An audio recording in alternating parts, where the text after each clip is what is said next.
Hello. आप सबको मेरा प्यार भरा नमस्कार और मेरे यूट्यूब चैनल में आपका बहुत बहुत स्वागत है। आज मैं बात करती हूँ एक जो शब्द हम आजकल रोज़ बोलते हैं, आई लव यू।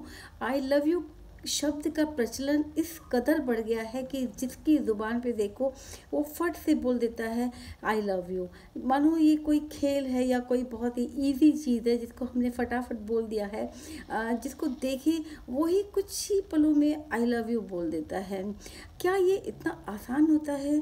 क्या ये शब्द आजकल सिर्फ ट्रेंड में आ गया है कि सिर्फ आई लव यू बोल देना ही मात्र काफ़ी होता है? असल में ज़्यादातर लोगों को तो इस शब्द का मतलब मालूम ही नहीं है कि इस शब्द का एक्चुअल में मतलब क्या होता है। एक्चुअली में मेरे हिसाब से ये एक समझौता होता है जिसमें लोग एक दूसरे के लिए कुछ भी करने के लिए हमेशा तैयार रहते हैं। सुख में दुख में सारे कष्ट झेल करके एक दूसरे को अपनाते हैं और किसी भी हद तक जाने को तैयार रहते हैं। मेरे हिसाब से आई लव यू वो होता है, इसमें त्याग होता है, इसमें समर्पण होता है, इसमें एक दूसरे को समझने का बहुत सारी बातें होती है, वो भी बिल्कुल निस्वार्थ, जिसमें कोई स्वार्थ नहीं होता है। मेरे हिसाब से आई लव यू वो होता है, इसमें आत्मा का विस्तार होता है। क्योंकि प्यार में स्वार्थ के लिए कोई जगह नहीं होती है, इसलिए ये एकदम निस्वार्थ होता है।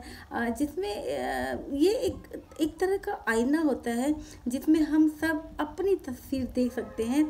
बहुत ही एकदम साफ तरीके से हमें अपनी ही तस्वीर नज़र आती है। आई लव यू वो होता है। उसके अलावा जो आई लव यू होता है उसमें मैं को छोड़ देना पड़ता है, मैं मतलब मैं को छोड़ देना पड़ता है और उसमें हम को अपनाना होता है। इसमें माँ बाप का प्यार भी उसी श्रेणी में आता है।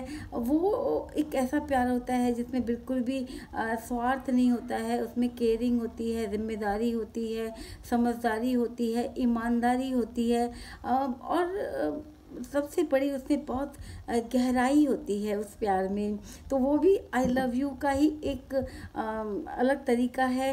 प्यार के लेवल पे पहुंचने के लिए बहुत सारे रास्ते होते हैं। मुझे लगता है कि जो कहते हैं कि हमें एक ही first love at first sight में भी प्यार हो गया, मुझे लगता है कि वो एक छलावा मात्र है, ऐसा कुछ भी नहीं होता है। ये जो लव एट फर्स्ट साइट होता है वो जितनी जल्दी चढ़ता है उतनी ही तेज़ी से वो उतर भी जाता है।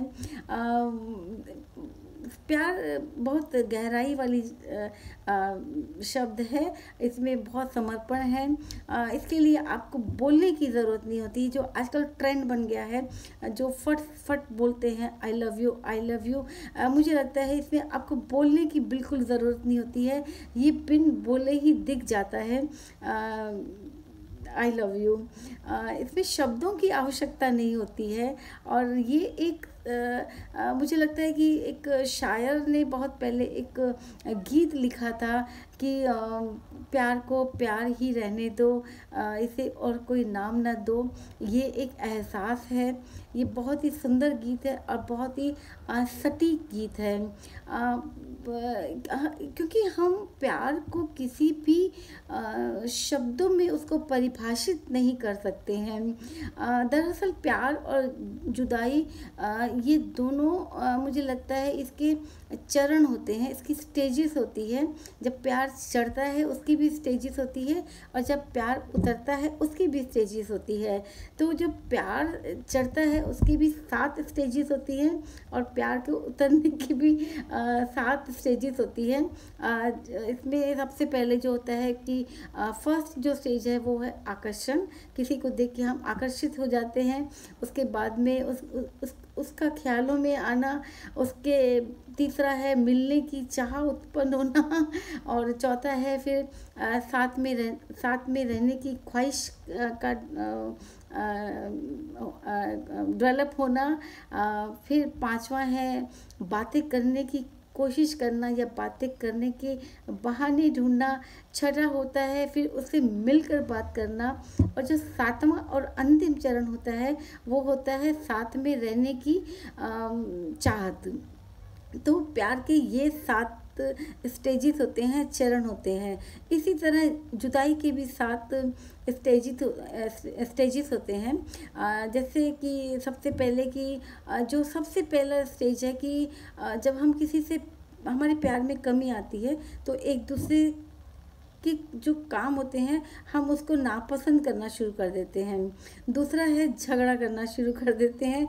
तीसरा होता है नफरत शुरू हो जाती है। चौथा दूरी बननी शुरू हो जाती है। पांचवा अलग रहने की ख्याल मन में आने लगता है। और छठा जो है अलग होने की कोशिश, उस दिशा में आदमी कोशिश करने लगता है। और जो सातवां और एकदम अंतिम स्टेज है वो है अलग हो जाना।